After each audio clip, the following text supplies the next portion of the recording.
Saludos, huéspedes. Me llamo Alberto y voy a empezar diciendo algo que me pesa todos los días. Fue por mi culpa que mi hermano perdió la vida. Y aunque han pasado años, no hay un solo día en que no me lamente por lo que pasó. Mi hermano se llamaba Cosme. Era todo lo contrario a mí. Era trabajador, buen hijo y sobre todo muy responsable. Si alguien en esa casa merecía una vida distinta, era él. Nosotros no tuvimos papá. Mi mamá fue quien se encargó de criarnos sola, pero a veces parecía que no crecimos bajo el mismo techo. Yo siempre fui un muchacho frustrado. Sentía que la vida jugaba en nuestra contra. Estaba harto de ser pobre. Miraba a otros muchachos que hacían dinero con facilidad, que estrenaban ropa, que andaban en motocicleta o en carros bonitos, y a mí me tocaba trabajar para apenas completar para la comida. Mi mamá vendía pan, mi hermano vendía fruta. Yo, cuando era más pequeño, recogía basura de las casas y cobraba por llevarla al basurero. Hacíamos lo que podíamos, pero yo no lo veía así. Yo solo veía lo que no tenía. Varias veces le reclamé a mi madre por ser pobres. Incluso le hacía el feo a su comida. Me avergüenza decirlo, pero era un muchacho lleno de coraje. Si mi mamá estuviera viva hoy, lo único que haría sería abrazarla y decirle cuánto la amo. Decirle que nunca supe valorarla. Pero el tiempo no se regresa y hay errores que uno carga para siempre.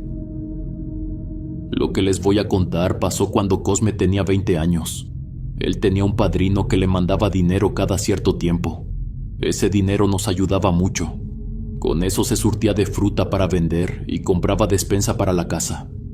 Siempre pensaba primero en nosotros. Sabía administrar cada peso.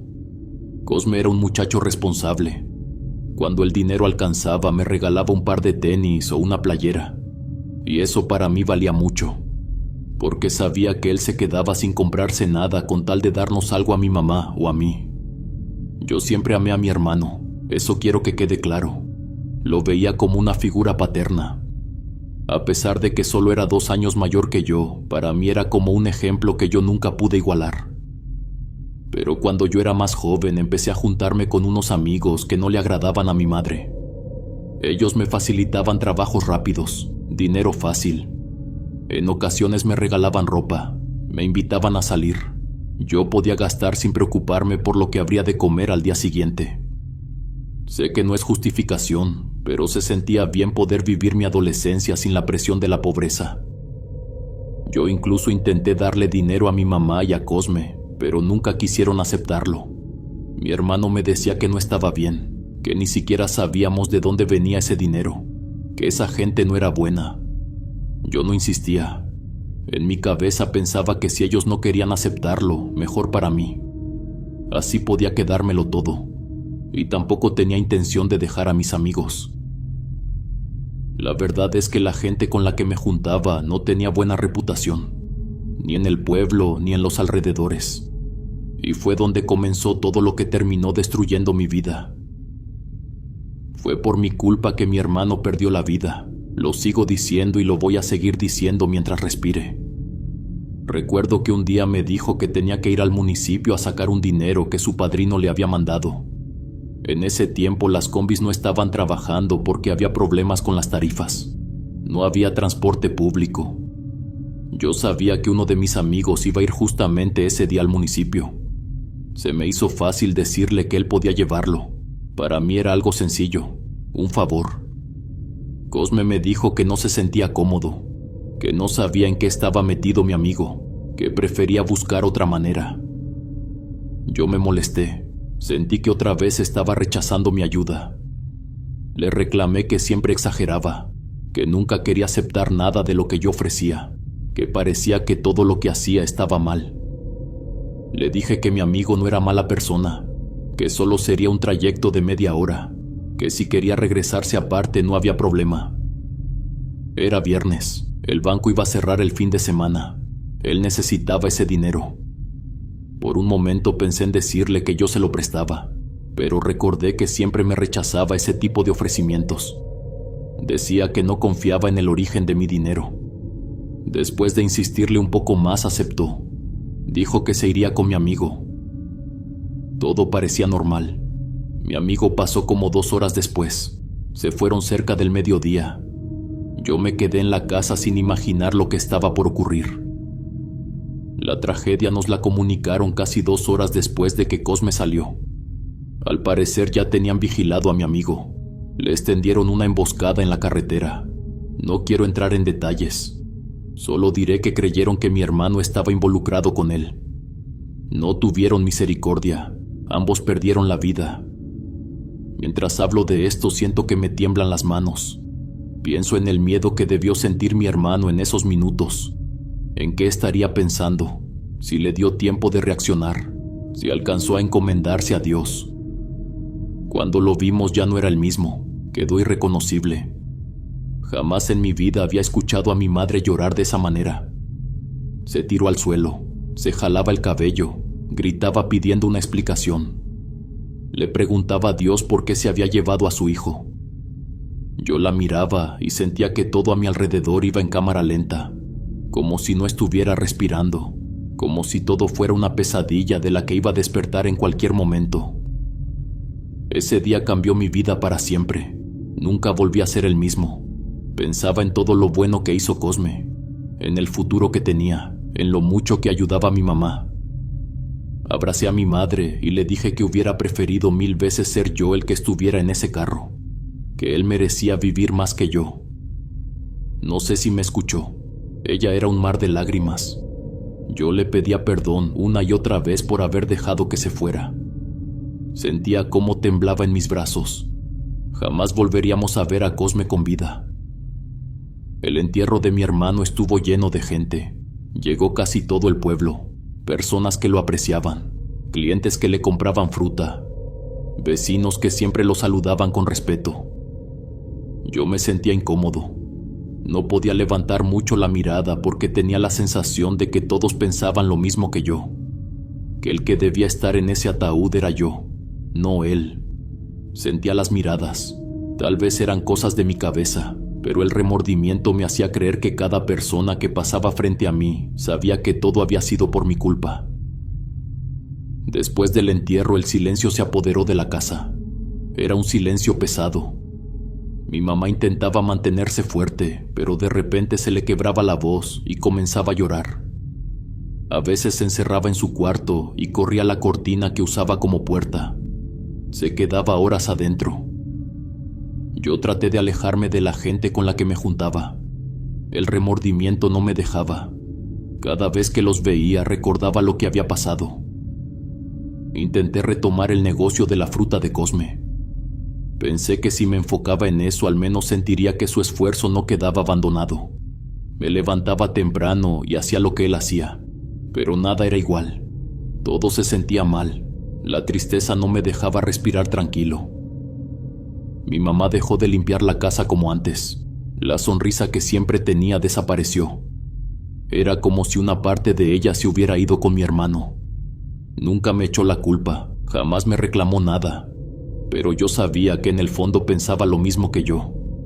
Que si yo no hubiera insistido, Cosme seguiría con nosotros. Me dolía porque era una persona noble, un hombre trabajador, un hermano excelente conmigo. Y fue pocos días después de que Cosme perdió la vida cuando comenzó lo que hasta hoy no puedo explicar.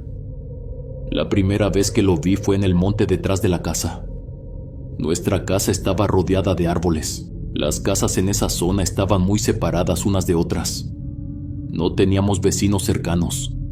Cosme solía ponerse un sombrero de palma, meterse entre los árboles y cortar la maleza con su machete para que no creciera hasta la casa.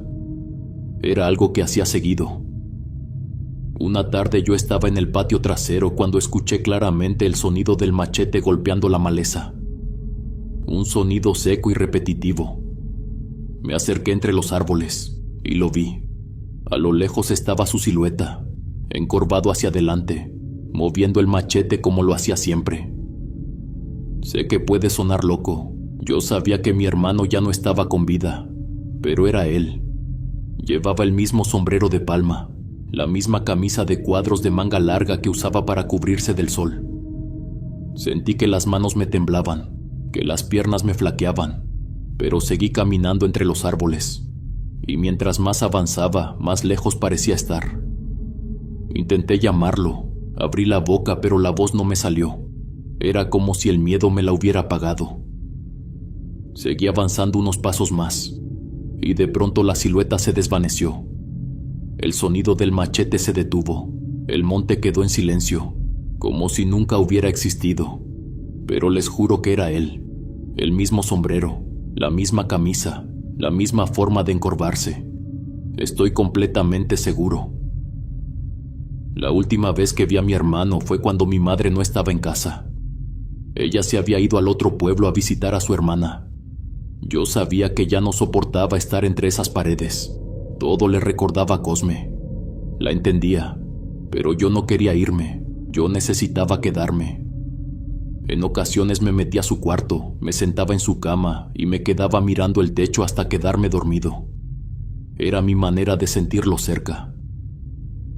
En esos días en que mi madre no estuvo, me prometí que iba a cambiar, que iba a ser mejor hijo, que iba a ayudarle en todo. Limpié la cocina, saqué la basura, moví los muebles. Quería que cuando regresara encontrara la casa distinta, más ligera, como si el orden pudiera aliviar algo del dolor. Una mañana estuve limpiando desde temprano. Terminé agotado. Me metí a la cocina para prepararme algo de comer. No sé por qué, pero se me antojó lo que yo le hacía a Cosme desde que éramos niños. Tortillas fritas en aceite, con cebolla y tomate picado encima. Él siempre me pedía que le hiciera esas tostadas. Calenté el aceite, eché las tortillas, empecé a picar el tomate y la cebolla. Entonces escuché que la puerta trasera, la que daba al patio, se abrió. Pensé que mi mamá había regresado antes de tiempo. Me di la vuelta con el cuchillo todavía en la mano, y lo que vi hizo que casi mi ser se saliera del cuerpo. Ahí estaba Cosme. Entró tranquilo, se quitó el sombrero de palma, colocó el machete a un lado de la puerta y me preguntó qué estaba haciendo. Yo me quedé congelado, no entendía nada. Sabía que eso no podía estar pasando, pero lo estaba viendo. Fue como si algo dentro de mí se rompiera. Caminé hacia él y me le lancé encima. Lo abracé con todas mis fuerzas y lo sentí. Sentí su espalda, sentí sus hombros. No era una sombra, era él. Les juro por lo más sagrado que tengo que ese abrazo fue real. Pasé mis manos por su espalda como queriendo comprobar que no se desvaneciera. Él empezó a reírse, esa risa que siempre tenía cuando yo hacía algo exagerado, y me dijo que si podía hacerle unas tostadas fritas de las que tanto le gustaban. Yo no podía dejar de llorar. Lo agarraba de la cara, le decía que sí estaba bien, que lo había extrañado demasiado, que lo quería con todo mi corazón, que lamentaba lo que había pasado.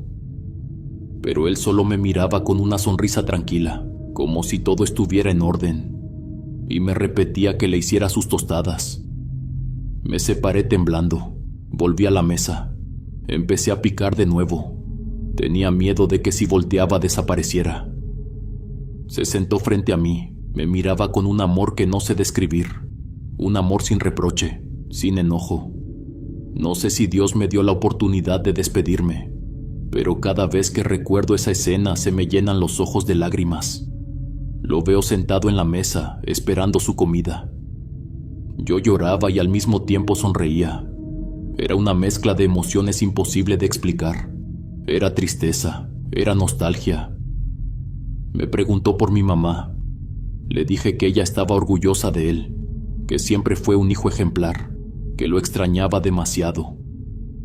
Mis manos temblaban. Le pedí perdón. Le dije que todo había sido culpa mía, que si no lo hubiera mandado con ese muchacho nada habría pasado. Él extendió su mano sobre la mesa. Yo la tomé y me dijo que no me culpara, que yo no sabía lo que iba a suceder, que no había mala intención en mi corazón. Me confesó que había estado dando vueltas por la casa, que le daba miedo entrar y verme, porque sabía que yo me estaba culpando por todo. Me dijo que me amaba, que siempre iba a ser su hermanito pequeño, que siempre me iba a cuidar donde yo estuviera. Me pidió que cuidara mucho a mi mamá, que me fuera por el buen camino, que hiciera todo lo posible para que nada le faltara. Dijo que se quedó con muchas cosas pendientes, pero que ya estaba descansando, que no quería que estuviéramos tristes por él. En ese momento me rompí en llanto. Me puse de pie para abrazarlo otra vez, pero cuando levanté la mirada ya no estaba. La puerta trasera seguía abierta, el patio estaba en silencio, y yo me quedé solo en la cocina, esperando que en cualquier momento volviera a entrar, se quitara el sombrero y me pidiera sus tostadas. Han pasado muchos años desde la última vez que vi a Cosme en esa cocina, y todavía puedo cerrar los ojos y verlo sentado frente a mí, con el sombrero sobre la mesa y esa sonrisa tranquila que siempre tuvo. Mi mamá falleció hace aproximadamente 3 años. Hasta el último día intenté hacerla feliz. Intenté que se sintiera orgullosa de mí. Me alejé de las malas influencias. Dejé a la gente que no me aportaba nada bueno. Mi círculo de amigos se volvió muy pequeño, pero eran personas que me impulsaban a seguir adelante, gente que me hablaba claro. Nunca dejé de arrepentirme de haberle recomendado a mi hermano que se fuera con ese muchacho. A veces me digo a mí mismo que ya no puedo cambiar lo que pasó, que no sabía lo que iba a ocurrir, pero aún así el corazón no siempre entiende de lógica. Esa visita de Cosme fue lo único que me dio consuelo real. No sé cómo explicarlo, pero después de ese día dejé de sentir que él estaba sufriendo. Sentí que estaba en paz. Me quedó claro que estaba descansando. A veces pienso que Dios me permitió despedirme, que me regaló ese momento para que no viviera con la angustia de no haberle dicho todo lo que sentía. Hoy intento vivir de manera distinta. Trabajo, me mantengo lejos de problemas. Intento honrar la memoria de mi hermano siendo una mejor persona. Espero que algún día pueda reencontrarme con él, que pueda abrazarlo otra vez como lo abracé esa tarde en la cocina. Y si ese día llega, le voy a hacer sus tostadas fritas con cebolla y tomate, como cuando éramos muchachos, y esta vez no lo voy a soltar. Si los relatos te están gustando, no dudes en suscribirte. Ya casi somos 180,000. Gracias por todo el apoyo. Continuamos con la siguiente experiencia paranormal. ¿Qué tal, comunidad del último huésped? Mi nombre es Diego y voy a empezar diciendo algo que siempre me dolió aceptar. Mi familia nunca quiso a mi esposa Zulema. Desde el principio del matrimonio comenzaron a decir que era una mala mujer, que me metía ideas en la cabeza y que desde que estaba con ella yo ya no era el mismo. Según ellos había cambiado demasiado y no para bien. El único que más o menos la trataba con respeto era mi padre. No es que la defendiera siempre, pero tampoco permitía que hablaran mal de ella frente a él. Cuando cumplimos 10 años de casados, mi papá falleció, y desde entonces Zulema se quedó completamente sola frente al rechazo de mi madre y de mis hermanos. Lo más extraño es que antes no era así. Cuando Zulema era mi novia, la invitaban a las reuniones familiares, la tomaban en cuenta y hasta le pedían opinión para ciertas cosas. Mi madre decía que era una muchacha educada y mis hermanos la trataban con normalidad. Todo cambió con el paso de los años, y ese cambio coincidió con algo que a nadie le gusta aceptar. Yo soy el hermano mayor. Desde pequeño mis padres me enseñaron que debía cuidar a los otros, que ellos siempre podrían contar conmigo y que esa era mi responsabilidad como el más grande. Con el tiempo eso se volvió parte de mi carácter. Si mis hermanos necesitaban ayuda, yo estaba ahí. Si ocupaban dinero, yo hacía lo posible por prestarlo. Si había un problema, yo trataba de resolverlo. Para mí eso era ser familia. Las cosas comenzaron a tensarse cuando fui el único de los hermanos que logró estabilidad económica. Puse algunos negocios en el pueblo, compraba y vendía ganado, y además apoyaba a mis padres con gastos importantes. No me hice rico, pero me iba mejor que a los demás. Y fue en ese momento cuando los préstamos dejaron de ser algo ocasional y se volvieron constantes. Al principio no veía problema. Les prestaba dinero, les daba facilidades y rara vez exigía que me pagaran en una fecha exacta. Yo mismo notaba que dependían de mí más de lo normal, incluso antes de que Zulema me dijera algo. Había una sensación en el pecho que me hacía pensar que aquello no estaba equilibrado, pero mi madre siempre repetía que uno debe apoyar a la familia y que si a mí me iba mejor era porque Dios quería que compartiera. Cuando conocí a Zulema, ella nunca habló mal de mis hermanos, nunca me pidió que me alejara. Solo me decía con calma que apoyar no era lo mismo que mantener.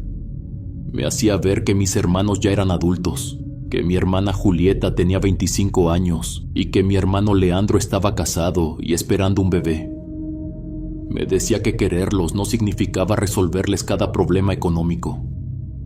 Yo la escuchaba y en el fondo sabía que tenía razón, pero también sentía culpa al pensar en negarles ayuda. Así que comencé a cambiar poco a poco. Si me pedían cierta cantidad, les prestaba menos. En ocasiones decía que no podía. Fue entonces cuando empezaron los comentarios incómodos, las miradas diferentes y las reuniones donde el ambiente se sentía pesado. Mi esposa insistía en que debíamos pensar en nuestros hijos. En ese tiempo ya teníamos 2 y ella estaba embarazada. Me decía que el dinero también era para su futuro y que no podíamos comprometer todo por resolver problemas ajenos. Nunca intentó meterme odio en el corazón, solo buscaba equilibrio. Pero para mi familia ese equilibrio se convirtió en traición. Dejé de ser el hermano disponible a cualquier hora y me transformé en el hijo que había cambiado por culpa de su mujer. Y así fue como el cariño comenzó a mezclarse con resentimiento, hasta que el rechazo hacia Zulema se volvió abierto y evidente frente a todos. Yo intenté darle trabajo a mi hermano Leandro en uno de mis negocios. Pensé que si tenía algo fijo iba a sentar cabeza, pero no hacía nada. Llegaba tarde, se distraía y muchas veces dejaba las cosas a medias. Mi hermana tampoco quiso trabajar conmigo. Aún así, yo seguía pagándole parte de la universidad y varios gastos personales.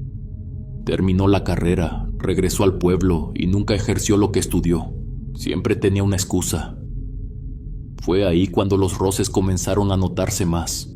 Recuerdo una conversación con mi mamá.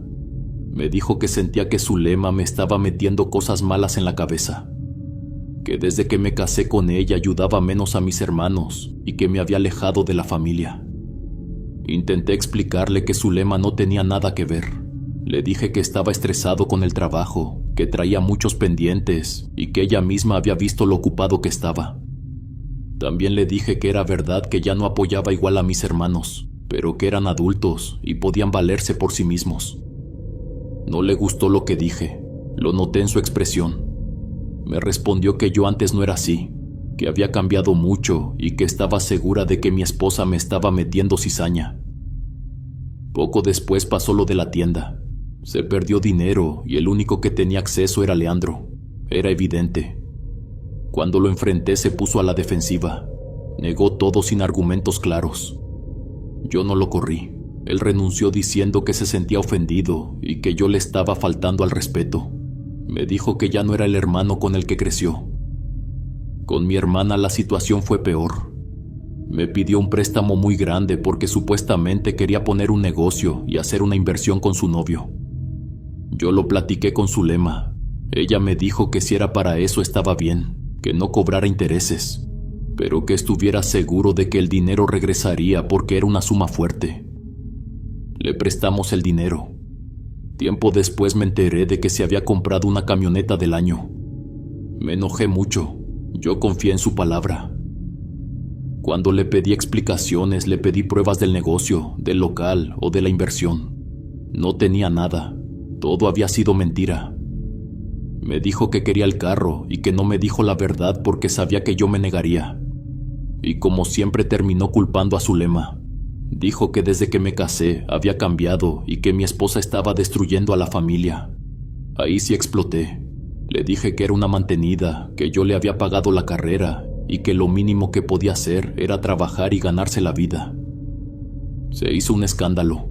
Mi madre vino a reclamarme. Me dijo que cómo podía ser tan duro con mis propios hermanos. Y otra vez la culpable era mi mujer. Siempre que algo pasaba señalaban a Zulema. Decían que era una mala influencia, que era avariciosa y que me estaba enseñando a ser egoísta. Eso era mentira. Mi mujer siempre fue humilde, no gastaba en cosas innecesarias. Ni siquiera hacía fiestas exageradas para los niños. Si había celebraciones, ella prefería algo sencillo.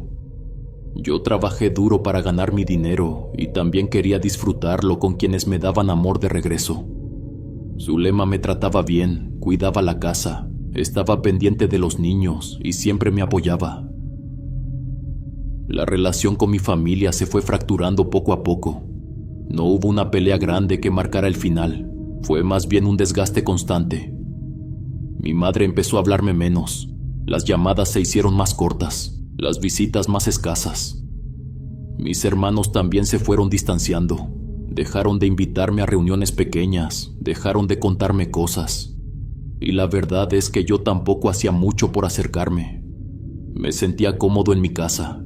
Con el trabajo encima y la tensión acumulada, prefería evitar conflictos. Empecé a ahorrar mucho más dinero. El simple hecho de no estar manteniendo a nadie me permitió guardar una cantidad que antes no podía. Mis cuentas estaban más claras, mis gastos más ordenados. A veces le decía a Zulema que me sentía mal por cómo se estaban rompiendo los lazos con mi familia. Ella me escuchaba con calma y me decía que intentara hablar con ellos, que buscara arreglar las cosas, pero sin volver a facilitar todo como antes. Genuinamente mi esposa me daba buenos consejos. Nunca la escuché hablar mal de ningún familiar mío, ni siquiera cuando ellos expresaban mal de ella. Siempre me pedía prudencia y respeto. Todo se volvió más retorcido cuando comenzaron a decir que Zulema era una bruja. Me enteré por la esposa de uno de mis compadres. Ella me buscó aparte y me dijo que andaban comentando que mi esposa me tenía embrujado, que me había hecho un amarre y que por eso yo había cambiado tanto, que estaba poniendo primero a mi mujer antes que a mi propia madre. Mi comadre no lo dijo con mala intención, se notaba incómoda. Incluso me aseguró que sabía que Zulema no era mala persona y que no era justo que anduvieran regando chismes así. Yo intenté ignorarlo. No le dije nada a Zulema porque no quería preocuparla. Pero de alguna manera ella también se enteró. Lo noté en su actitud. Esa semana estaba más callada. La casa seguía limpia, los niños bien atendidos y el bebé cuidado como siempre. Pero había algo distinto. Cuando me hablaba a veces no me miraba directamente. Un día ya no aguanté y le pedí que me dijera qué estaba pasando. Con los ojos llenos de lágrimas me confesó que sabía lo que estaban diciendo, que le dolía mucho que aseguraran que me estaba haciendo brujería y que solo estaba conmigo por dinero. Me pidió que le diera un ejemplo de alguna vez en que yo sintiera que me estaba usando. Me dijo que no quería problemas con nadie, que nunca buscó enfrentarse con mi familia, pero que le dolía profundamente el rechazo constante. También me preguntó qué les había hecho. Me dijo que la única persona de mi familia que sintió que la quiso de verdad fue mi padre. Él siempre fue cariñoso con ella y con mis hijos. Fui a la casa de mi madre. En el fondo sabía que era ella quien estaba esparciendo los rumores de que mi mujer era una bruja. No necesitaba pruebas. La conocía. Sabía cómo se movían las cosas en la familia y cómo los comentarios empezaban siempre desde su cocina. Esa fue la primera vez que le levanté la voz. No le grité, pero hablé firme. Le dije que ya no se siguieran metiendo en mi vida, que mis hermanos eran unos zánganos que solo me estaban quitando dinero y que yo estaba cansado de sostenerlos. Mi mamá empezó a llorar. Me dijo que cómo era posible que le dijera cosas tan feas a mi propia madre. Se agarraba el pecho como si yo la estuviera lastimando de verdad. Pero yo sentía que no estaba entendiendo nada de lo que yo intentaba explicarle, o tal vez no quería entender. En lugar de reflexionar, volvió a decir que mi mujer me estaba haciendo brujería, que era una mala persona, que me iba a llevar a la perdición. En ese momento ya estaba harto de tanto drama. La dejé hablando sola. Le dije que si quería ir a mi casa a hablar como adultos y solucionar la situación, era bienvenida. También le dije que mejor aconsejara a sus hijos, que se buscaran un trabajo, que dejaran de ser personas inservibles que solo esperaban que alguien más les resolviera la vida. Después de esa visita recuerdo que las cosas en mi casa comenzaron a irse en picada. No fue inmediato, pero sí se sintió un cambio. Empezaron a suceder cosas extrañas. pequeños detalles que al principio quise ignorar. Y lo que más me inquietó fue que mi mujer empezó a comportarse diferente. No era la misma energía tranquila de siempre. Nunca imaginé que mi propia familia sería capaz de hacerle brujería a mi esposa, que la quisieran arruinar sin importarles pasar sobre mí y sobre mis hijos. Ellos estaban molestos porque les quité la ayuda, porque para ellos yo me había convertido en el malo de la historia. Y según su versión, mi mujer me estaba volviendo loco. Fue en ese tiempo cuando empecé a notar algo raro en Zulema. Lo primero que me llamó la atención fue la comida. Le salía demasiado condimentada. Tal vez para muchos eso no suene grave, pero en mi casa nunca había pasado. Me decía que no le sabía nada, que probaba la comida y la sentía simple, como si no tuviera sal. Entonces agregaba más, y cuando yo la probaba estaba exageradamente salada. También comenzó a decirme que en las mañanas sentía mareos leves. Pensó al principio que se levantaba muy brusco de la cama, así que intentó hacerlo con más calma. Pero durante el día los mareos regresaban. A veces mientras cocinaba tenía que agarrarse de una silla para no caer. Si traía al niño en brazos lo dejaba rápido en el sofá porque sentía que se iba a desmayar. Me decía que sentía que algo estaba mal en su cuerpo. Repetía que se sentía diferente. No sabía explicarlo bien. Solo decía que conocía su cuerpo y que algo no encajaba. Después comenzaron unas punzadas en la cabeza. No era un dolor común. Decía que era como si de pronto recibiera un golpe muy fuerte en un lado de la cabeza. Le duraba entre 5 y 10 segundos y luego desaparecía. Le pasó varias veces. En una ocasión casi se puso a llorar porque el dolor fue demasiado intenso. Me dijo que sintió como si toda la cabeza vibrara y ese mismo dolor bajara por los hombros hasta la punta de los dedos. Yo ya empezaba a preocuparme, pero todavía intentaba buscar una explicación normal. A los pocos días comenzaron las visiones. Eso no me lo contó de inmediato. Me di cuenta por cómo reaccionó una noche. Ella estaba lavando los trastes y yo estaba en la sala. De repente dijo que nuestro hijo mayor estaba en el patio jugando. Lo dijo con tanta seguridad que se secó las manos y salió rápido. No había nadie. Yo me levanté y fui al cuarto. Nuestro hijo estaba dormido. Eran casi las 11 de la noche. Cuando regresé, ella me dijo que lo había visto, que era su figura, que estaba agachado en el patio como si estuviera jugando con sus carritos. Estaba segura de lo que había visto. Intenté calmarla, pero entonces me confesó que ya habían pasado otras cosas en esos días. Me contó que una mañana los niños estaban en la escuela y yo en el trabajo. Ella se quedó sola con el bebé. El pequeño se durmió y ella comenzó con los quehaceres. Estaba en el patio trasero cuando vio que de la casa salía mucho humo. Pensó que algo se estaba quemando y corrió hacia adentro por el bebé. Me dijo que el humo se le metía por la garganta, que no podía respirar y que los ojos le ardían. Sentía que la casa estaba llena. Intentó llegar al cuarto y dijo que las manijas estaban calientes, que casi no podía abrir la puerta. Como pudo la forzó y tomó al bebé que ya lloraba. Y casi se cae por el mareo, pero logró salir al patio delantero. Cuando volteó la casa estaba normal. No había humo, no había olor a quemado, no había nada fuera de lugar. Entró otra vez y todo estaba exactamente igual que antes. Eso no me lo dijo en ese momento porque pensó que estaba estresada y no quiso asustarme. Zulema me dijo que una tarde estaba sentada en el sofá porque se sentía mareada y quería tomar un poco de aire. El bebé estaba a su lado en el portabebés en el suelo. La casa estaba en silencio. Frente a ella estaba la estatua de la Virgen que teníamos junto a la televisión. Esa figura siempre estuvo ahí, las manos unidas al frente, como en posición de oración. Nada fuera de lo normal. Ella me juró por nuestros hijos que vio cómo la estatua levantaba las manos. No de golpe, poco a poco. Como si estuviera alzándolas al cielo. Me dijo que en ese momento todo su cuerpo se erizó. Quiso ponerse de pie, pero tardó en reaccionar por el impacto. Se quedó mirando cómo las manos de la figura subían despacio. Lo que más me estremeció fue que no lo sintió como algo sagrado, no lo sintió como una bendición. Al contrario, me dijo que en su interior sintió que algo estaba mal.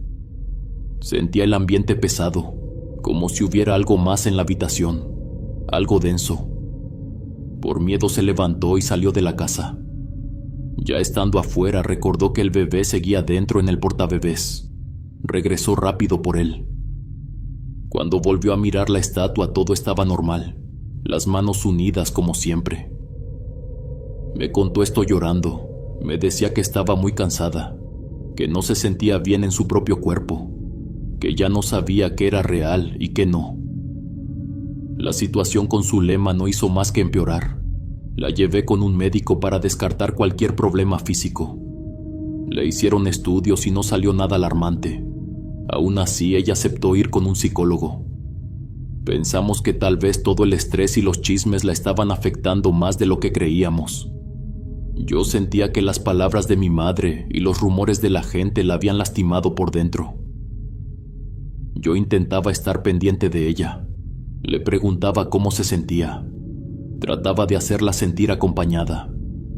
Pero hubo algo que empezó a pasar conmigo y eso fue lo que más me asustó.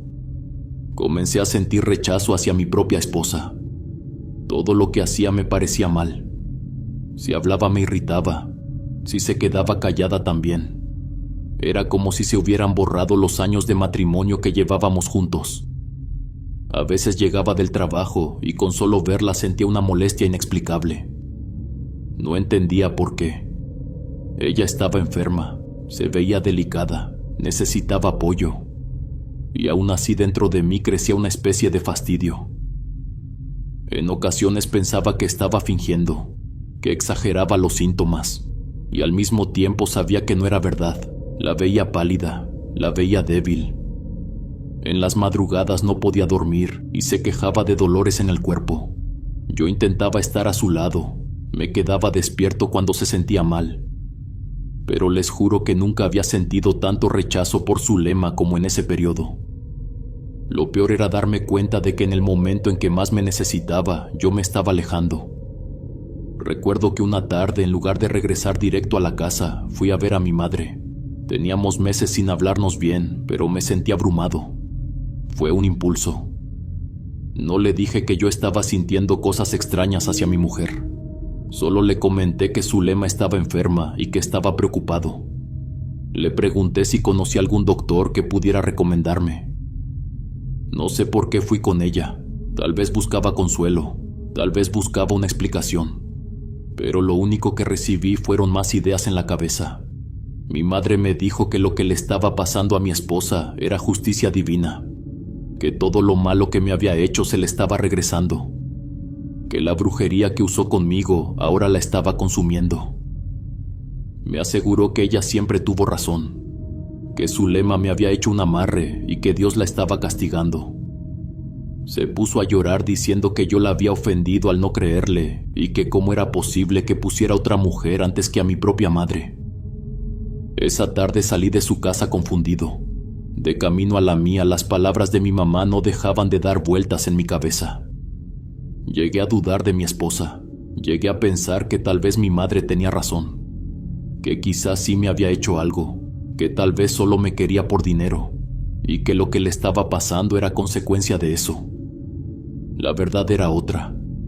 Era mi propia madre quien estaba arruinando la vida de mi esposa. Mis hermanos lo sabían y nadie me dijo nada. Una tarde Zulema me miró fijo y me preguntó si yo ya no la quería. Me lo dijo con la voz baja, sin reclamo pero con tristeza. Era evidente que notaba cómo evitaba estar a su lado, cómo ya no le hablaba igual, cómo me levantaba del sillón cuando ella se sentaba cerca. Esa pregunta me atravesó. Fue como si algo se rompiera dentro de mí. Esa noche casi no dormí.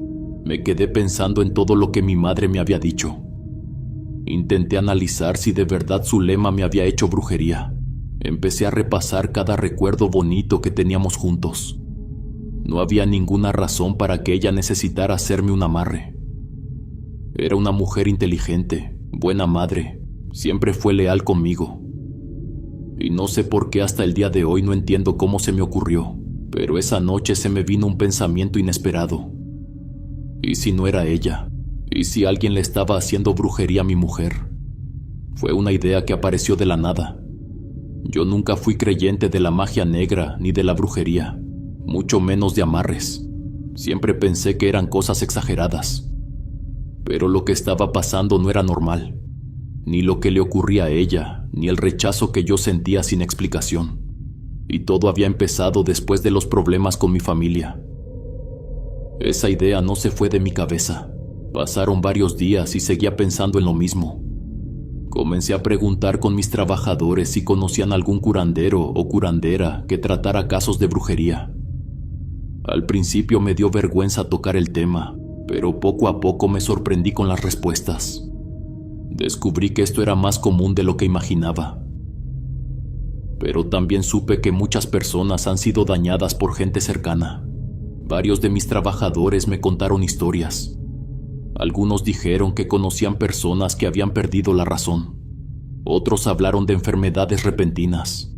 Incluso escuché casos donde alguien terminó perdiendo la vida. Mientras más escuchaba, más se encendían las alarmas en mi cabeza.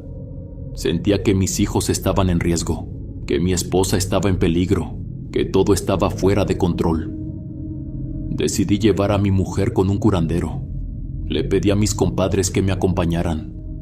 Ellos aceptaron sin dudar y estuvieron conmigo durante todo el proceso. La casa del curandero era humilde. Por fuera parecía sencilla, pero por dentro estaba llena de simbología. Aún así no se sentía pesada. La vibra era tranquila. Había muchas plantas y el aire corría fresco por la humedad del lugar. El Señor nos recibió con calma. Nos hizo pasar y miró a Zulema en silencio por varios minutos. Después me dijo que sí estaba enferma y que había varias personas involucradas en su caída. Comenzó a hacerme preguntas de sí o no. Eran preguntas muy directas. Me preguntó si mi madre era de piel blanca, si tenía cierta edad, si solía comportarse de determinada manera. También preguntó por mis hermanos. Me dijo si había tenido un conflicto con mi hermano por dinero desaparecido, si había un problema por un préstamo grande con mi hermana. Eran preguntas tan precisas que sentí un escalofrío. Era como si el hombre conociera mi historia. Me sentí incómodo y al mismo tiempo curioso. Estuvimos casi una hora así, hasta que finalmente me dijo que no podía asegurar nada con palabras absolutas, pero que las cartas señalaban a mi madre como la persona que estaba haciendo brujería contra mi esposa. Antes de seguir me miró fijo y me dejó algo muy claro. Dijo que mi esposa jamás me ha hecho nada malo, que el cariño que siente por mí es sincero, que no tenía motivo para mentirme ni para adornar nada. Me dijo que a mi esposa le estaban haciendo brujería y que mi madre estaba involucrada, que mis hermanos lo sabían. También advirtió que debíamos movernos rápido, que mi mujer estaba en un peligro muy grande, que el trabajo que le estaban haciendo era para acabarla en todos los sentidos. Me explicó que mi madre no entendía el poder oscuro que estaba usando, que esa energía también podía alcanzarme a mí y a mis hijos. Dijo que muchas veces la magia negra no ataca de forma directa a todos los miembros de la familia, sino que se manifiesta en enfermedades que aparecen con el tiempo. Ese día sentí que mi mundo dio un giro completo. Era demasiada información para procesar. No sabía por dónde empezar ni cómo enfrentar lo que estaba escuchando. Esta es la parte más fuerte del relato, al menos para mí, porque fue cuando vi cómo mi esposa se fue consumiendo desde adentro, como si algo la estuviera pudriendo lentamente, y no le deseo a nadie en esta vida pasar por algo parecido a lo que yo viví. A pesar de que el curandero nos estuvo ayudando, a pesar de que fue a mi casa a hacer una limpia, nada parecía mejorar. Mi mujer estaba muy mal, cada día se veía más cansada. Me decía que la comida le daba asco, que no soportaba el olor. Yo al mismo tiempo la llevaba con el médico del pueblo. Le hacían estudios, le daban medicamento. Intentábamos todo lo posible por el lado médico también. Pero no respondía bien. Yo la miraba más demacrada cada semana. Perdía peso de una manera extrema. La ropa le quedaba grande, la piel se le veía apagada. Había días en que tenía que cubrirse con varias sábanas porque sentía un frío que no se le quitaba. Por las noches le daban ataques de ansiedad, y fue entonces cuando empezó a decirme que había una mujer en el cuarto. Decía que se sentaba en la orilla de la cama, que la miraba fijamente, que le susurraba que ya se la iba a llevar, que no le quedaba mucho tiempo. Yo intentaba mantenerme fuerte, pero por dentro estaba destrozado. El curandero me explicó que ese tipo de visiones eran una canalización de la brujería, que la magia oscura abre una sensibilidad distinta en la persona afectada. Me aseguró que esas presencias existen, que Zulema no estaba imaginando nada. Me explicó que cuando alguien está bajo un trabajo fuerte, su energía se debilita. Se vuelve más perceptible a cosas que normalmente no vemos, que hay entidades que se acercan cuando sienten sufrimiento, que se alimentan del miedo. Dijo que muchos brujos usan eso como recurso, que la misma energía oscura utiliza los pensamientos de la víctima en su contra para debilitarla mentalmente. Yo no soporté más. Fui a reclamarle a mi madre desde el primer día que el curandero me confirmó todo. Le grité, le dije que cómo era posible que estuviera arruinándome la vida de esa manera. Casi le tumbo la puerta porque no me quería abrir. Estaba tan alterado que le dije que no quería volver a verla, que todo lo que estaba haciendo lo iba a pagar. Ella se hizo la víctima, y no tardó en regar el chisme por todo el pueblo. Decía que yo no la quería, que la trataba mal. Eso me enfermaba, me llenaba de asco, pero decidí no darle importancia. Me dije que lo único que necesitaba era mi familia, mi esposa y mis hijos. Lo que más me dolía era que mis hermanos ni siquiera se acercaron a preguntarme si necesitaba algo. Nunca me ofrecieron apoyo. Yo siempre estuve para ellos. Siempre los ayudé cuando me necesitaron, y en el momento más oscuro de mi vida me dejaron solo. Conforme pasaron los días, mi esposa empeoraba. El curandero venía más seguido a la casa, y lejos de sentirse alivio, la propiedad se sentía más pesada. Por las noches comenzaban a pasar cosas más extrañas. Yo escuchaba pasos afuera del cuarto, como si alguien caminara despacio por el pasillo. Varias veces salí a la sala y encontré la puerta del cuarto de los niños abierta. Yo dormía en la misma habitación que Zulema y al bebé lo estaba cuidando mi comadre por un tiempo. Aún así, mis hijos a veces se despertaban en la madrugada y venían conmigo. Me decían que tenían miedo, que no podían dormir solos. Yo casi no dormía, estaba al pendiente de mi mujer todo el tiempo. El curandero me advirtió que el proceso era complicado, que no podía garantizarme el éxito total. También me dijo que cuando uno acepta una curación de brujería, se abren portales y empiezan cambios drásticos en la vida, la mayoría negativos. Me comentó que lo que estaba pasando en mis negocios y las manifestaciones en la casa no eran casualidad. Incluso antes de ir por primera vez a mi casa, me advirtió que si comenzaba a trabajar con mi esposa, estas cosas iban a suceder. Yo estaba desesperado. No pensé en las consecuencias, solo quería salvarla. Llegó un punto en que Zulema estaba tan grave que decidí mandar a mis niños con mi comadre. Así que muchas noches me quedé solo con mi esposa. Hubo noches en que lloré junto a ella. Le pedí perdón si alguna vez la hice sentir rechazada, que nuestros hijos eran lo más hermoso que me había dado la vida. Fui de nuevo a la casa de mi madre, esta vez no con enojo, sino llorando. Le pedí que por favor dejara en paz a mi esposa, que ya no le hiciera nada, que yo solo quería tranquilidad. Ella se puso nerviosa, decía que no estaba haciendo nada, pero se le notaba en la cara que mentía. En una ocasión dijo que ya había detenido todo. Esa frase se le salió sin querer, dándome a entender que había detenido lo que fuera que hubiera hecho contra mi esposa. El curandero me explicó que cuando un trabajo de brujería se quiere detener, no siempre funciona. Depende del tipo de trabajo. Muchos se hacen con coraje y odio. Me dijo que hay trabajos que se pueden deshacer, pero otros se hacen una sola vez y el daño sigue su curso. Aunque mi madre intentara deshacerlo, ya estaba hecho. Y esto no es algo con lo que se pueda jugar. No es como hacer brujería un día y al siguiente quitarla como si nada.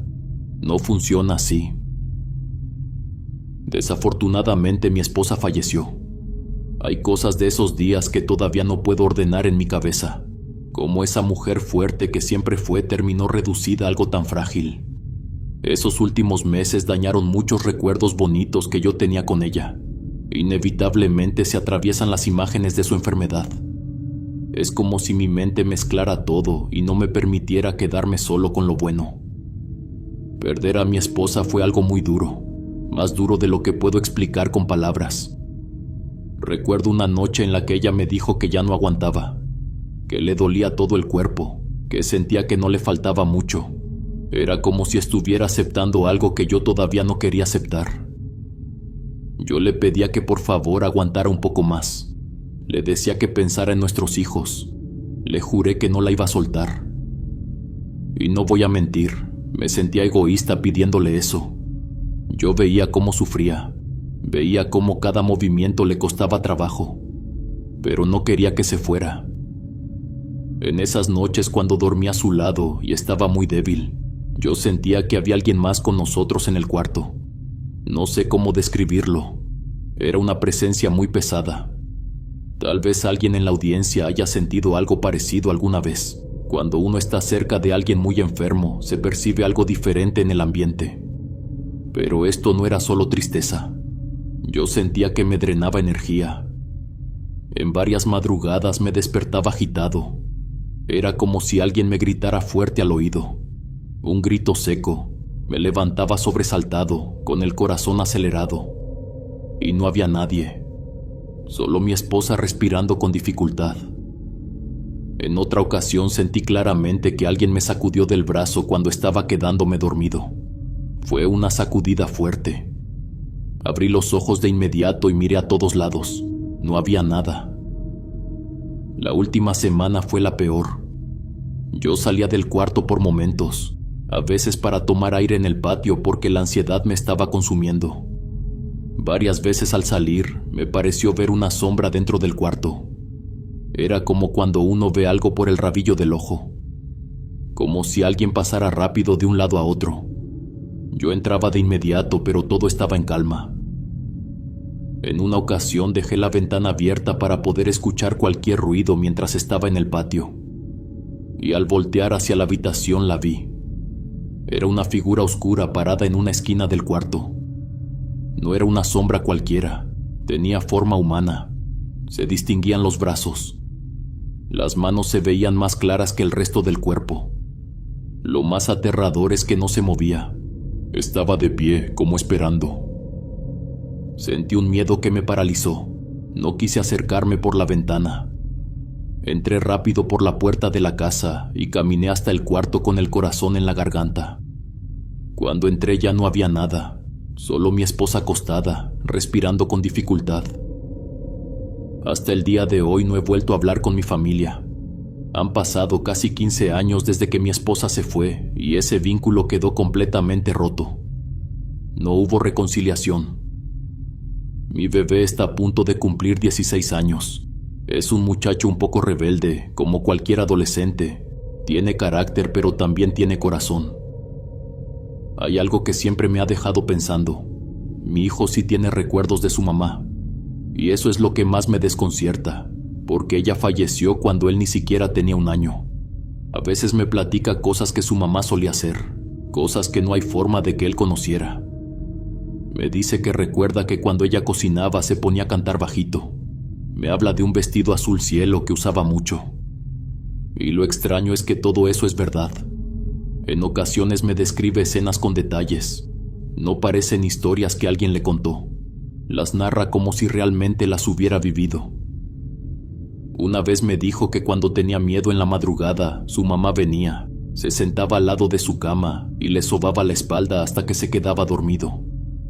Yo no sé qué pensar. No sé si son sueños. No sé si son memorias guardadas en algún lugar que yo no entiendo. Recuerdo que el curandero me dijo que muchas veces la esencia de las personas que amamos se queda con nosotros, que a veces no se van de inmediato, que si hay un deseo muy fuerte pueden permanecer un tiempo más. Tal vez mi esposa tenía muchas ganas de ver crecer a su niño. Tal vez por eso se quedó un poco más. No entiendo cómo funciona todo eso. Lo único que sé es que los recuerdos de mi hijo son tan exactos que me dan paz. Tal vez ella solo quiso seguir cuidándolo. Yo sí le tengo mucho rechazo y rencor a mi familia, y no lo voy a negar. Desde aquella vez, aunque intentaron acercarse, nunca más les abrí las puertas de mi casa. En una ocasión corrí a mi madre de mi propiedad. No quería verla cerca de mis hijos. No quería que volviera a tocar mi vida. El primer año me encargué de decirle a todo el pueblo que mi madre era una bruja, que por su culpa mi mujer había perdido la vida. No me siento orgulloso de lo que hice, ni de todo lo que hablé mal de mis hermanos, pero tampoco me arrepiento del todo. Si pudiera haber hecho justicia con mis propias manos, lo habría hecho, porque destruyeron a una mujer que me dio todo, que me apoyó en los momentos más difíciles. La envidia y los celos pueden causar un daño profundo. Está bien querer a la familia, está bien ayudarlos, pero como mi esposa me decía, no hay que darlo todo, no hay que permitir que nos usen. Tampoco debemos soportar rechazo ni comentarios hirientes de quienes deberían protegernos. Si algo nos lastima y el corazón nos dice que ahí no es mejor apartarse. Tal vez suene duro lo que voy a decir, pero muchas veces la familia se escoge. A veces los amigos o las personas que llegan a nuestra vida nos quieren más que nuestros propios parientes. Hoy mis hijos son mi luz, son ángeles que me han dado todo el amor que necesito. Entre ellos se quieren y se respetan, siempre están pendientes de mí. Además soy abuelo, y las parejas de mis hijos son personas increíbles. No me puedo quejar de la vida que tengo ahora, pero sí quisiera volver a ver a mi esposa una vez más, y sé que ese dolor me va a acompañar todos los días.